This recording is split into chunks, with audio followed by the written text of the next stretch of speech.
Welcome to the Align Business Podcast. I'm your host, Kelsey Kerslake, CEO of personal branding agency, Pinegate Road, and business coach to online service providers, coaches, and educators. I know that you believe that living a great life is so much more than the business that you lead or the money that you make. Each week, we'll dive into what it actually takes to live an aligned life with a business that supports it. Let's do this. This show is brought to you by the Align Business Academy. Are you so ready to go all in with your online business and hit six figures this year in a way that feels fulfilling and true to you? Apply now for the Align Business Academy. This is our signature program that helps you scale your online business with one-on-one and community support, a framework for learning all things online business, and a proprietary 3-part system for scaling while working way less than you are now. Say hello to more freedom, income, and impact. Apply now at pinegateroad.com/academy. That's pinegateroad.com/academy. Hello. Welcome back to the show.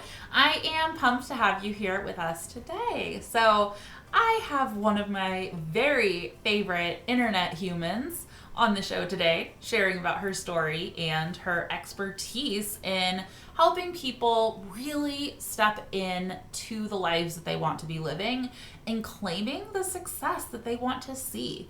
And yeah, she's just incredible. Her story is incredible. There's so much just growth that has happened for this amazing woman, and I'm thrilled to have her sharing her story today. So a little intro. This is my good friend Latice Hudson. She is a business coach, leadership mentor, and social sales expert.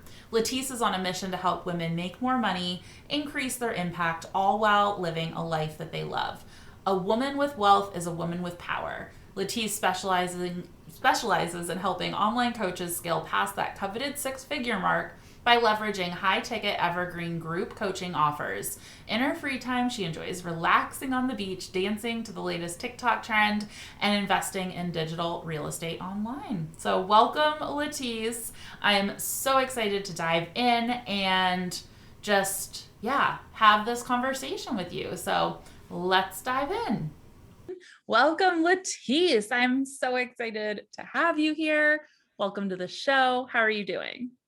Thanks, Kelsey. I'm so excited to be here. You're like one of my favorite people ever. So I'm just pumped to be here. I'm doing super good today. It's so sunny here in Scottsdale, and I'm just excited to chat with you today. Awesome. Me too. You're one of my favorite people. And we met in the drum roll DMs on Facebook. We did. How ironic, right? Shocker. I know. So I'm so excited for you to share not only about your story, but I think you have this amazing skill for connecting on social media. And that's one of the huge things and how you've built your business. And I can't wait for people to learn how fun and connective and all of that can be. And it's just cool because now look at us, we're here being friends and doing business stuff, and it all started in the DMs. So yeah, just good stuff.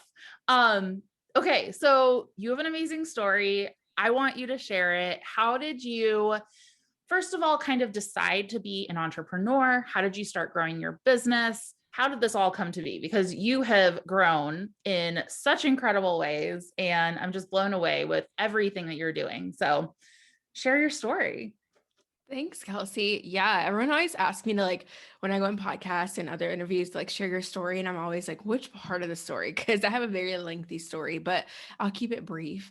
So just a little bit of backstory. I'm born and raised in Chicago, grew up there in Chicago and in the suburbs. And then when I graduated college in 2015 with my bachelor's degree in human resource management. And I always knew I always knew that there had to be more than working behind a desk. But honestly, I was stuck in this this rat race of corporate. I had worked at Target since I was like 16 years old, had really advanced there. Honestly, like I love Target so much. It taught me all the leadership skills that I needed to go out and be successful today. But I worked there from about 16 to 22. And I honestly like was like, okay, there's got to be more, but I didn't know what that more was going to be. So what did I do? I moved from from Chicago to Denver to be with a man. That didn't work out, but that's okay. We all have those stories, right? Moved to Denver, was there for about 3 years. I ended up getting another corporate job, 2 additional corporate jobs. And at one point I just was like, I can't do this anymore. This is back in 2018. I was, 24, 25, and I had this 6-figure corporate job. I had the 700 employees. I was working 50, 60 hours a week.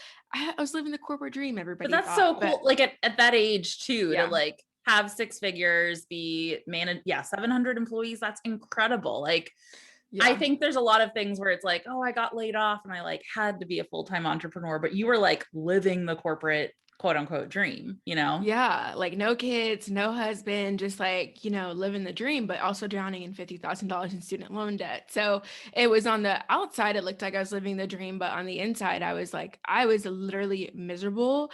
And I can't even count how many times I was just like, I can't do this anymore. But for a long time, I didn't see a way out.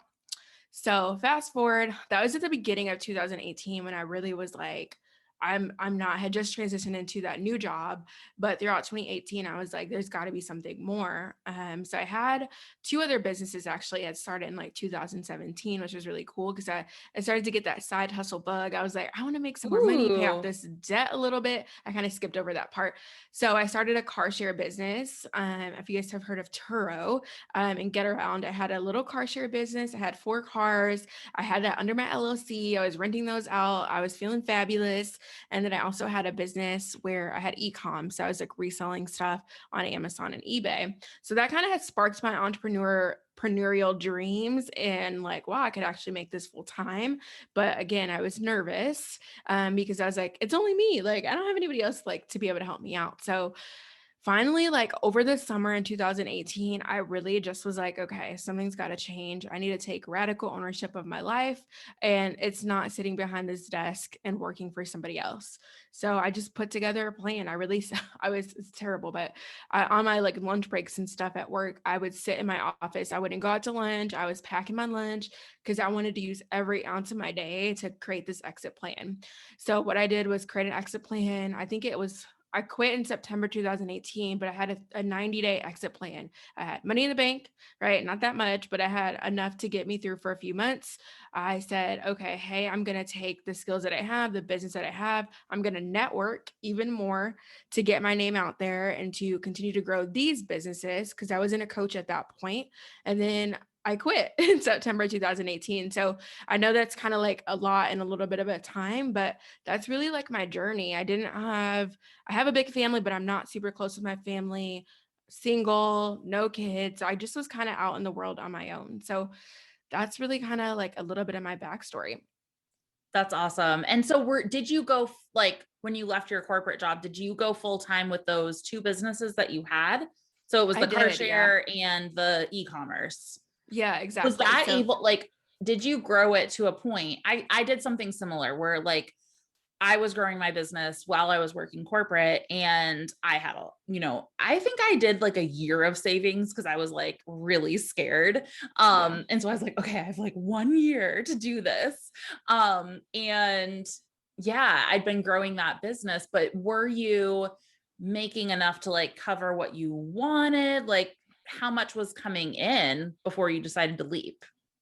Yeah, so pretty much what was coming in was around $6,000 to $8,000 a month. And so it was good. Like it was good money, but looking back, I definitely probably should have waited because I got myself in some really like sticky situations because I was trying to grow the business, hire a part-time team member, but also pay my bills and pay the business expenses. So I wasn't really accounting for all of that because I still had all that cash flow coming in from my full-time job. So when I quit, and only had like, $15,000 saved, that went really, really, really, really quickly. So Yeah. looking back, I would have done things differently, but I don't regret how I did it.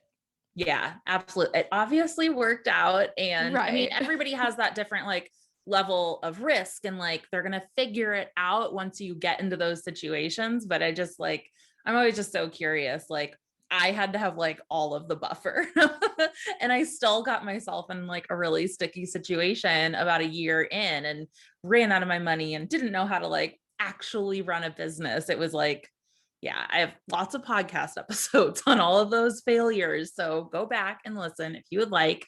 But I just love hearing that, like how you can make this happen. So, okay. So you're on your own. I love also that you were like, I'm going to immediately hire people and jump into this. So that is a big next step for a lot of people. So how did you feel about hiring people? I know you were already managing people in corporate. So was that just natural for you? How'd you go about Yeah, it that? was.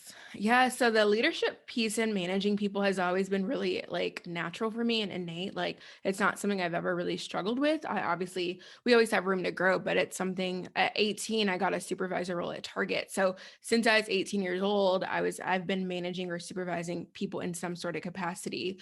So that part was easy. And long and behold, my team never went unpaid, but I ended up they were contractors. So it was a little bit easier to give them like a 30-day notice. And I'd let them, I only had one, well, I had two, and then one ended up leaving to go do something else. And then one ended up, we just ended up parting ways because I was going in a different direction when I decided to become a coach. But overall, that like the leadership piece was really easy. It was more so like looking at the actual back end of my business, looking at the finances and things that I wasn't super familiar with, where I made a lot of mistakes at the beginning. So definitely learned my lessons there, but the team part was amazing. And I'm always so quick to hire because I know delegation is the quickest way to get to the goals that you have set for yourself. Yes. It's a lesson I 100%. had to learn. Like so many people are like, "Oh, I don't want to manage. I don't want to delegate. It's too hard." And it's like, oh my gosh, like that is your key to actually living that freedom fueled life that you desire, with the time freedom and all of that. And it can be a big mindset It leap is. to get over that. But I feel like once you start doing it and you see how it can work, and you really set those expectations and lead your people, you can see how wonderful it can be on the other side. And then I started getting like addicted to delegating. Like I delegate everything. Absolutely. I'm even like my assistant, she's going full time in May, right now, and she's gonna be half administrative and half like personal. Like she's literally gonna do Yeah. my grocery shopping, like my ordering and all of that. And it frees me up to be in my zone of genius. So I'm always like lead from the front, choose your hard. And if your goal, when we look at your big vision, is to have more time freedom in your life, you can't do that alone. So Yep. anybody that's looking to hire, just know that there is definitely going to be some pain points in there. So don't expect to get it perfect, but as you grow, as you expand, your team is going to be able to do the work, right? You're going to Mhm. hire the right people, and it's all about you continuously, developing your own leadership skills, and then also, right, hiring people like director of operations or other members of your team that can do the managing so you can truly fully embody and stay in your zone of genius. So trust me, y'all, it gets better, I promise. Yes.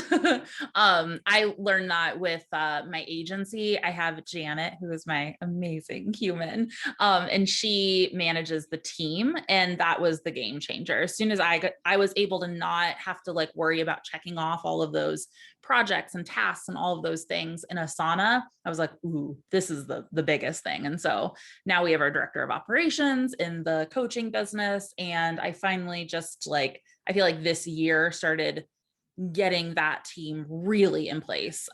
We went through like a big transition recently from contractor to employees. And so just as of like the past like 2 months, I've been like, whew, like we're doing this, and You're like, I this can is why I breathe. brought the podcast back. Yay, I love I it. finally have the time to like do the things I've wanted to I love in it. my business. And okay, so let's talk about the transition from your two businesses to coaching, what that looked like, all the things. Yeah. So, like I said, I quit my corporate job in September 2018. Was running my businesses through the end of 2018, but then January rolled around and I was just super unhappy. I was like, there's no way I went to college and spent all this money on college and all this time like developing my leadership skills to be running a car business. Not that there's anything wrong with that. I did it for like 2 years, loved it, had tons of friends that do it and kill it. But I just knew my skill set needed to be elsewhere and I needed to be changing lives in the way that felt fulfilling for me. So I don't know if y'all know Amanda Bucci. I remembered her. She's a big coach and she was in the fitness space for a while, but she's now a Okay. lot more spiritual now. But when I was following her, I saw that she became a fitness coach and was like making all this money. Like I hit her first 7 figures at like 24, 25. I was like, there is no way. Like I really was like, this is a scam. Like, why is she lying? Like I love Amanda now. Like we're cool. I talk to her here and there. She's awesome. But back then I didn't know her personally. And I was like, this is a scam. What is she talking about? But then I was like, let me look into this. And then I just went down the YouTube rabbit hole and I was like, okay, it's not a scam. I need to do this. I was like, I could do this. So I was like, I'm a business coach, right? I had no idea what I was doing, hired my first coach. And then it was so funny. My first coach, Sam, she was like, because I was in this weird spot. I still had my other businesses. I still had to make money and I was very depressed at the time, not taking ownership for my life because I just had gotten in a rough spot because I was like, I'm exactly what everybody told me I was going to do was fail. And I felt like a failure and it was so hard. Some of my closest friends were like, you are so stupid for leaving a 6-figure job. Literally, one of my friends said that to me until this day, like, we're good now. But he literally was like, you're so stupid for doing that. So I let all those voices and all those stories eat at me. Literally, they ate me alive. But I was like, I've got to pull myself out of this, right? So I figured out this coaching thing, hired a coach with like my last dollars, and yeah, it was a game changer that got me to where I am today. And one of the things that she told me was like, you can't do all of this, right? Because I had my econ, my Turo business, and then I was trying to coach. And I was just spread so thin, but I also was like, I don't have enough money in the bank, right? So we made a timeline of getting out of those businesses in about 60 days. So in April 2019, I liquidated those other businesses, sold cars, sold inventory, and then I was full on launched my coaching business in May 2019. So it was a crazy ride to get there. I had worked like one-off sessions and stuff at the beginning of 2019, but I launched my signature Elevate one-to-one program in May 2019. So that's kind of like the transition. I was really skeptical at first and all those things, but here we are. Yeah. I get like DMs and emails from people and they're like, I have a really hard time believing that this life that you live is real. And I'm like, I Yeah. promise it is, but I'm also just like a very normal mom, like Yeah. sitting here in my like home living room area. Like, I don't know. It's like my life is Yeah. not, I love my life and it's like not this Same. like crazy glamorous thing. And it's so Very funny because real. it could be or it couldn't be. You never know. But Uh, I think why I thought it was skeptical, not that Amanda was not out flashing Lamborghinis or she wasn't doing that, but I would see people talking about like affiliate marketing and coaching and all of this. And all I saw was the flashy. I'm like, how do you have time to like, if you're making all this money, how are you out traveling and in Lamborghinis with skinny women on like cars? Like, how are you, like, how does that make sense? But I finally found my people of the internet where it's not all flashy all the time. And it's been great to be able to find my people. But at first I was a skeptic. I was like, there's no way people are using their own expertise, making all this money and working from home. I was like, I just don't believe it. But finally I did believe it. I don't know what actually clicked for me, but I was able to believe it and now I'm here. So thank God for yeah. that. Yeah, that's so exciting. And I love that you also like you had the entrepreneurial background, you had the leadership background. It's like all of those things that you were excelling at and then putting it together in a package that like really flowed with who you are and where you want to grow to and just what you're awesome at. And I think when you get that mix of all of those things, it's just really cool to see like the growth that can happen when you do that. So, Yeah, um, 100%. It's been yeah. so cool to see over the last like 2 years. I'm like, it's only really been 2 years as of next month, which is insane because it feels like it's been like 5 years, but it's only been two. Yeah. Well, I mean, it was that, but then also you've been running your business, you know? True. Um, Yeah. Somebody called me an internet grandma once, and I really, I thought, I was like, this is accurate. Because like I have been running my business since 2011. I was like back in the day, like one of the bloggers and things like That's that. And awesome. so they were just like, you've been through it all. And I'm like, yes, I have. And so it did not happen quickly for me. It was like a very long journey. I feel like in internet years, because I see all the people who are like, I made 7 figures in In 6 months and blah, blah, months. blah. And I'm just like, oh, that is not me. Like I did not, that's not happening for my trajectory, but I am going in my own little timeline Yeah. here. And you're All is perfect good. right where you need to be. It's so Yeah. crazy seeing people, even when I like have made, mid six figures in less than 2 years, we'll be hitting 7 figures in this year. So in less than 3 years, a 7 figure business. Like in history, like that is just like crazy speed, but I feel like it's slow, like because I have Yeah. clients that have made 7 figures, my personal clients, faster than I have. But I love it because that means that obviously I'm fully capable of it, and it's really cool to see. But it's like you see the 7 figures in 6 months, you're like, what am I doing wrong? But you're not doing anything wrong. But it's crazy how quick the internet moves. There's this, and I don't know if you feel this feeling. When I was wanting to hit my first 6 figures, it was like I'd wanted to for like 3 years. And I was just like, this year is going to be my year. And it was all of a sudden, it was like the year that I did, it almost felt like it was not this thing that I was pushing for. It was just like duh, this is it. And it just like, Yeah.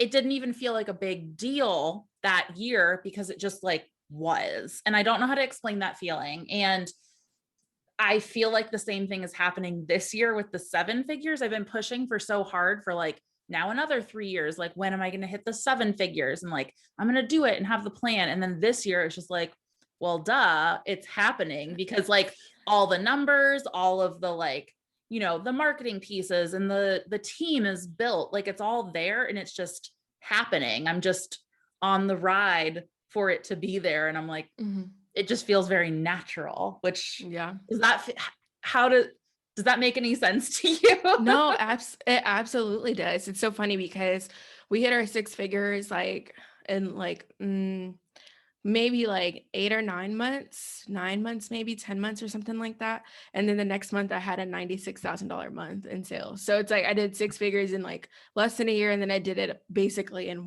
the next month as well. So we Yep. hit 200,000 in less than a year. So that was really awesome to see. And now like we're definitely going to hit 7 figures by, the end of this year. But it doesn't, I personally was never pushing for the 6 figure mark personally because I had already kind of tasted it in corporate. Yeah. Granted, it's a little bit different in your business, but like I was like, oh, like obviously I have a 6 figure business, like duh, I want the 7 figure business, but I'm not really pushing for it. I've never really pushed for it. I've just been like, yeah, like the 7 figure business, like it's a natural progression. Like that's just what's next. So I feel like the thing that I would potentially push for would be like an 8 figure business.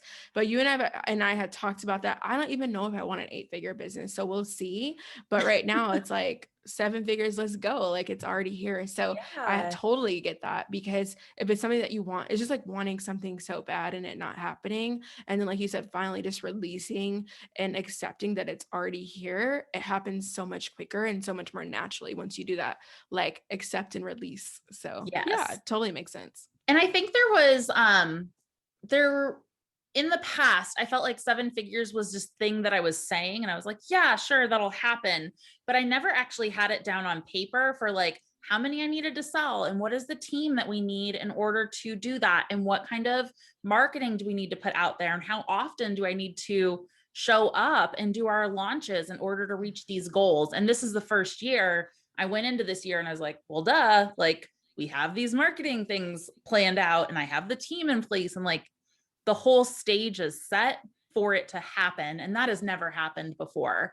It was more just like, cool, I'll push as hard as I can and hope the sales are there. And this is the first year where I'm like, oh yeah, like I'm actually designing my business to get there. And it is, and it's happening. And whether or not we hit it, like, I don't care. I just know that like we've set the foundations to make it happen. And that makes the biggest difference. So, I love that. yeah. I love that so much. And we'll continue to talk in private about your 8-figure dreams. Yeah, I think it's going to happen. It's more about the fear of like, oh my gosh, what does 8 figures even look like? But like, let's just get to 7 figures first, and then we'll think about 8 figures. But it is on, maybe the 10-year plan. So Good. 5-year plan. Okay, good. Because the last time we talked, you were just like, nah, I'll stop at 2 million. That's enough. Yeah. And I'm like, it can be enough, but like, why not keep go growing? for more? Right? Because then I can give more back. And that's really it's my not big about thing. like you. Me It's pocketing about it all. Yeah, exactly. And it's more even about if like I did want to pocket it all, just shout out to all of y'all. There's nothing wrong with that if you did want to pocket it all, because society wants to condition women to think that if you want more money, that you're greedy, and that's the complete opposite. So yeah, I do have a hard time talking money outside of our circles. Like, oh yeah.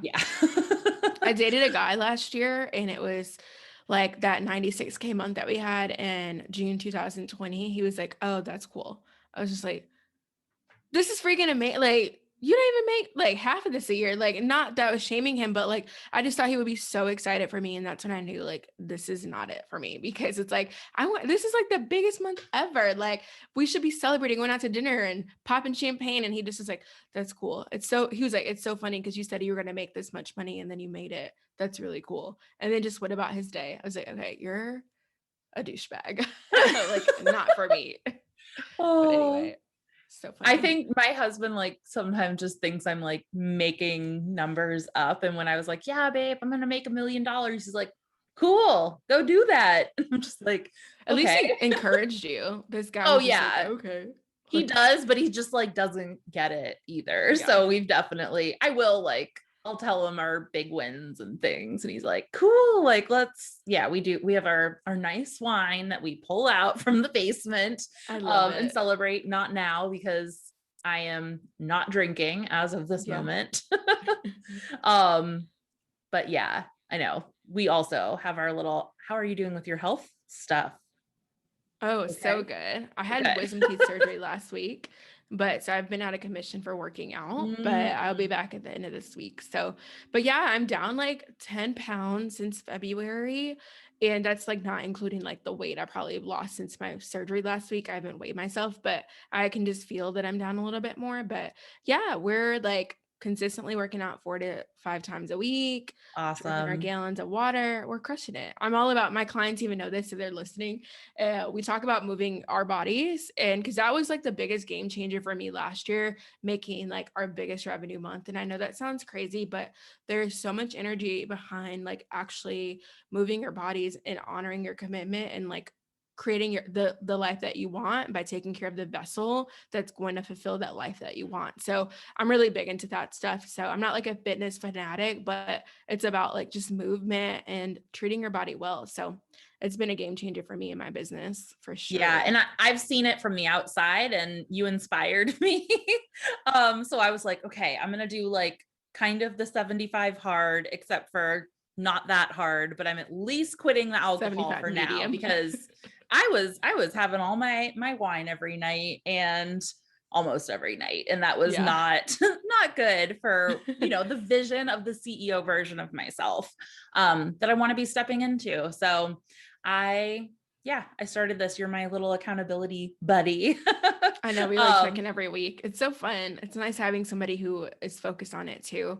Yeah. And it hasn't been easy. And I don't know, I haven't really like talked about the alcohol stuff, but I definitely like throughout the pandemic was using it as like a kind of like a coping, like, like I'm stressed out, like I'll have a glass of wine. And it just like started growing to be more of a natural thing that I would turn to. And I just started seeing it, and I was like, okay, like this is not how I want to be growing into the future. And so it was hard. I think I'm 40-ish days into it, maybe not that much, maybe 30.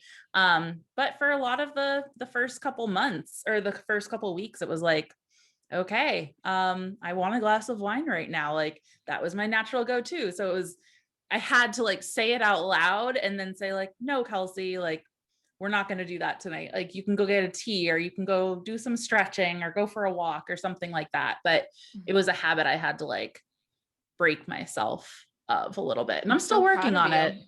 I'm so Thank proud of you. you.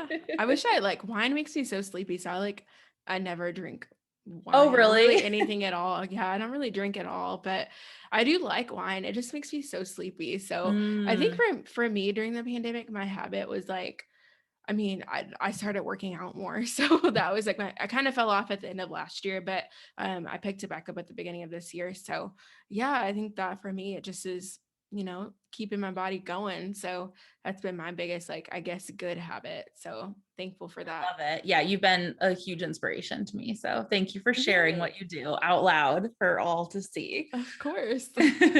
So I would love to ask you, so kind of going back to your story, like you were starting your coaching business and you have a really cool story of just like, okay, I have no audience and I'm going to grow. And you like grew really quickly. So Mhm. for people who don't have a huge audience, what do you suggest they do to start actually landing higher end clients? Yeah, that's a great question. So I was in a pickle. I was like, I need to pay my rent. Like I had enough money, but like it was just enough to pay my rent. I needed more like to eat, live, car payment, all that. So I was like, okay, I got like 30 days before all my bills are due again and I need to figure it out. So I looked at my Facebook personal profile and I was like, I had all these coaches on there and I was like, why don't I use what I already have? I had tried Instagram, actually it's kind of funny. I got my first ever high ticket client from Instagram, but Facebook was just where I naturally felt more comfortable. So what I did essentially was I deleted people off my Facebook that were just like old high school people, like druggies and people that I didn't want to be associated with. I deleted all those people that were just not really adding value to my life. And I said, okay, over the next 30 days, I'm just going to grow this profile and I'm going to show up on live video and I'm going to talk to people in the DM. Literally, that's what I did. Nobody taught me to do that. I just figured that part out because if there's anything that I was good at yapping my mouth. So I was like, I'm going to use that as leverage. So basically, what we also teach now, but what I did to go from my 3K month to a 20K month, like the next month, was essentially, like I said, clean out my Facebook personal profile. I got that all branded up like as nice as I could with Canva graphics. I didn't have a graphic designer yet. And I basically started leveraging other people's Facebook groups where my audience was. So at the time, I was working with people that wanted to create a side hustle or, like just a business on the side from their corporate job. So I went into Facebook groups, just was up all night looking at different Facebook groups, requested, got in. And then I just started adding value into those groups, right? I call it like input, output, value, but I just started adding value. And what I mean by adding value, I like to be a little bit more granular because a lot of people say, I just added value, but like what type of value? The value really was that, say somebody had a question like, how can I actually make time for my side hustle? Or what would be the best side hustles for me? I would go in and give them like maybe 3 or 4 different options. I wasn't pitching them. I wasn't being pushy or salesy. I just truly would go into their like aid and give them the answers that they were looking for. And then the critical piece that a lot of people miss when they're going into other people's Facebook groups, etc., is they just stop it. They just give them the value and then don't ask for anything back. The critical piece is like asking another question back, because the more that you get people engaged, the more safe that they're going to feel, the more likely they're going to break their barriers down, and the more that they're going to open up to you. So, hey, like, blah, blah, blah, blah, give you all the value. Which one most resonates with you, right? Asking a question back, because then they're going to feel safe, seen, and heard. And that's all of our key needs, is to feel safe, seen, and heard. And if you don't feel that way, you're going to be less likely to open up to a stranger. So tapping into that, because I took a lot of psych classes and stuff in college too, tapping into that, I was able to use that to my aid. So I'll stop there, but that was like the first critical piece, was like getting my little profile branded up, starting to add the right people to my profile, and then literally going in every day for an hour to like about an hour a day at minimum. I would do more sometimes just because I was in a spot where I had to grow quickly. And then I would just spend all my time building these relationships and connections, and then bringing that conversation to the DM if it made sense. So that's really what I did. I love that. And I love that it's like they weren't people that you knew before. It was all strangers. Like you Yep. created this space where conversations could happen. And Similarly ish. I did not go on Facebook, but I did have some connections from my corporate world because I was in design and people were hiring freelancers and all of these things. And when I was in my pickle of needing my rent money the next month, I just emailed like every person I ever knew and ever talked to. And I was in art school. So a lot of my friends had gone and worked for agencies that were also, hiring freelancers. So I emailed on my friends. I'm like, does your agency like need any extra work? And that is really how I started getting my months rolling, and I started getting retainer projects and higher end website designs and things. But it really started with me being proactive about starting those conversations. And I think that's, what you can't just wait for people to be coming to you and like finding you. It's like you have to go out there and be the first person that's going to start that conversation and really ask, like, how can I support you? Really, it's like, Do you I'm need available. help? I'm Like, open for business. yeah, that's the most critical thing. Like, is like asking, like, do you need help with that after you get to a point, in the conversation where they're obviously like, like raising their hand that they need support, and that your service or your offer can help them. It's, asking them, do they need help with that? And the crazy thing is so many people, especially newer coaches that get into this space, are not are are seeing these like unrealistic, sometimes that some of these gurus make it out to be. They're very unrealistic. Like, I'm not saying 7 figures in 6 months is unrealistic, but it's more than likely not going to happen, or even 6 figures in that first 6 months. I've had clients make it happen. It's definitely possible, but that's like the top 5%. You really have to be out there. It happened for almost basically happened for me, but you've really got to be out there and wanting it, and not just wanting it, but taking the action to get those results. And it really boils down to, with no audience, if you don't have an email list, if you don't know how to do ads, like, it really is leveraging the free platforms that are available to you, and then getting really scrappy, getting really gritty with it, and letting people know that you're open to support them and help them. Because they always say networking is like so key. Just like they say that for careers and new jobs, it's the same thing for your business, is being like, hey, I'm open for shop, like, let's go. And like being unapologetic about the work that you do. That is what made me like skyrocket my business so quickly, because not only did I have to like pay my bills, but further than that, like, I was on a mission to help women, right, create more wealth with their side hustles. And now I work with coaches, but same story. It was really that underlying message, because I knew that for me, like, creating more wealth and all of that was what's going to, especially as a Black woman, like, help me be able to do the things that I need to do in this world. And being broke was not part of that mission statement. So yeah, that really was like the fire that lit underneath me to make it all happen.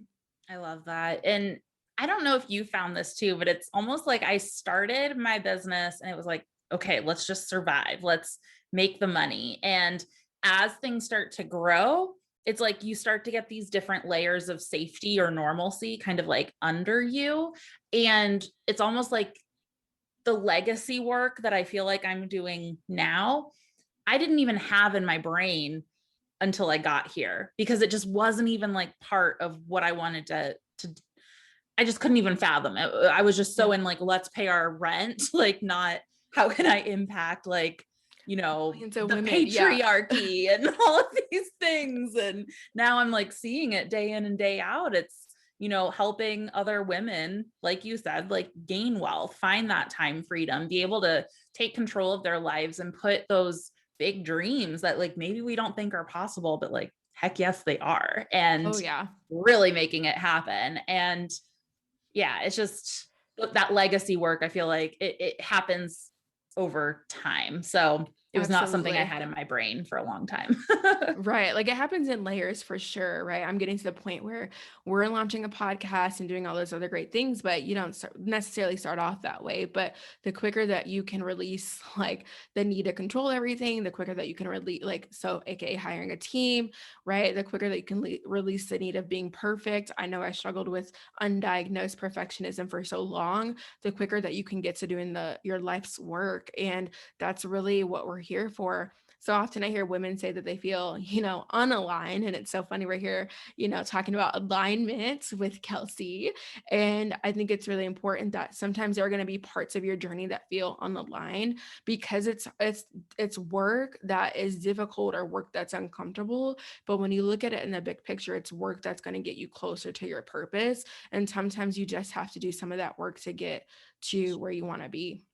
Yes, absolutely. And I call it the intentional hustle, when you're intentionally going into this spot in your business or your life and you're like, I am choosing this and this is not fun. It's like, I'm going to wake up early and do this thing and be uncomfortable in this spot, but I know it's for this bigger picture. And I think sometimes, hustle culture, online hustle culture tells us like, just work all the time, blah, blah, blah. But it's like, what is that actually adding up to? Yeah. No sleep, 3 a.m. Like, no, that's not healthy. No. There are moments when that happens, of course, and you're tired and you're working through these spots, but you want to cry. Make it intentional.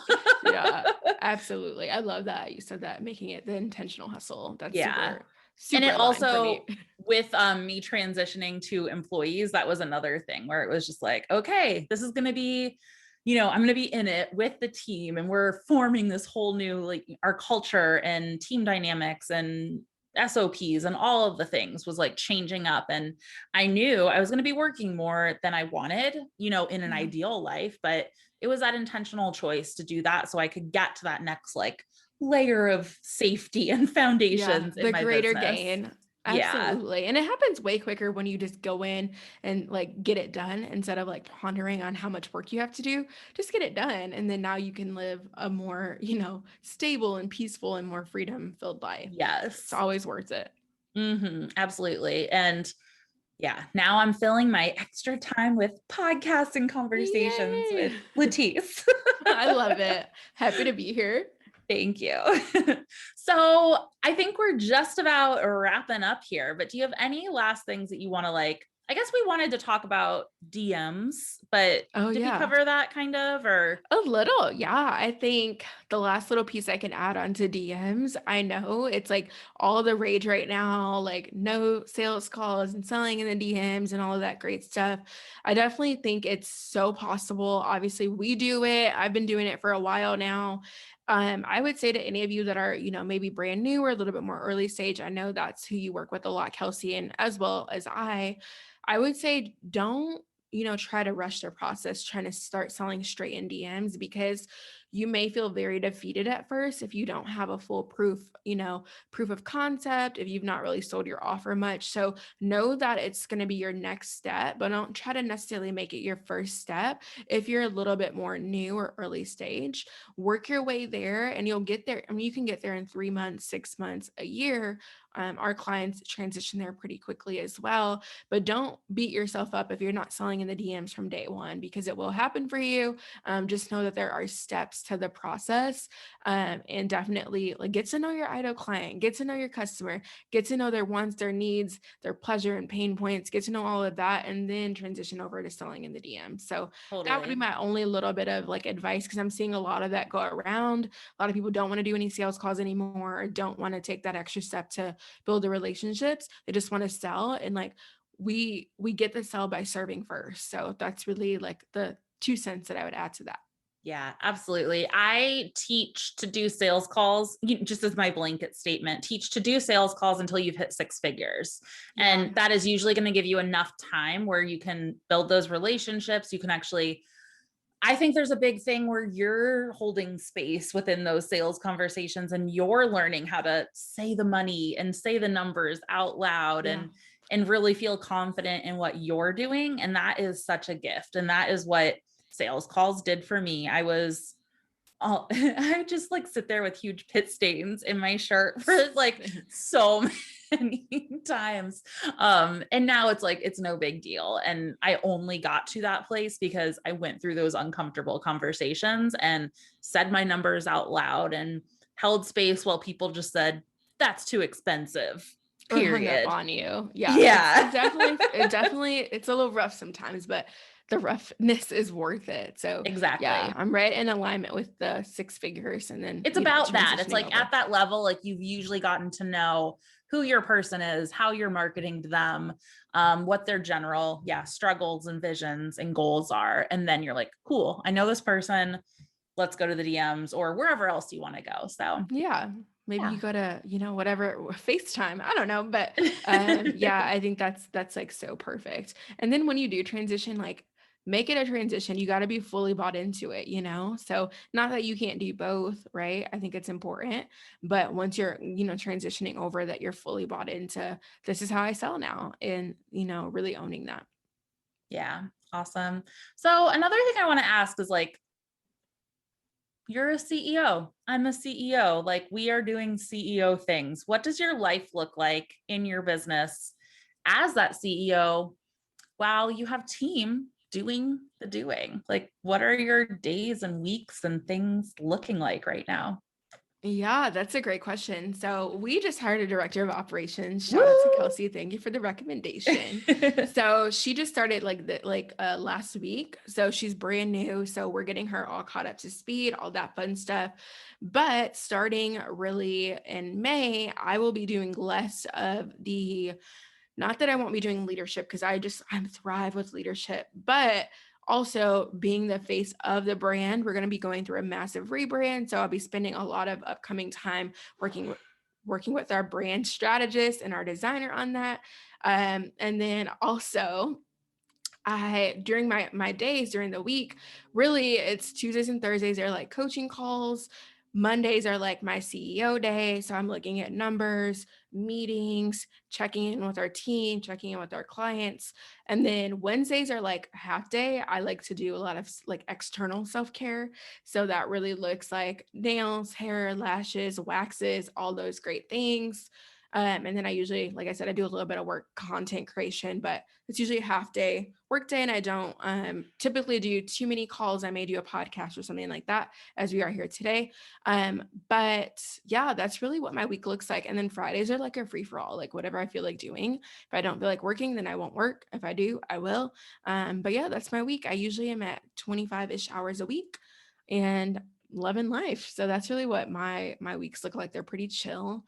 Now that hopefully it's, vaccinations and all of that, I will be traveling more here in the near future. Yes. But yeah, that's really like what my week in life looks like. I don't have any kids, so that may not be realistic for a lot of you if you do have kids, but I don't have any children right now, so I have a lot more freedom in my weeks.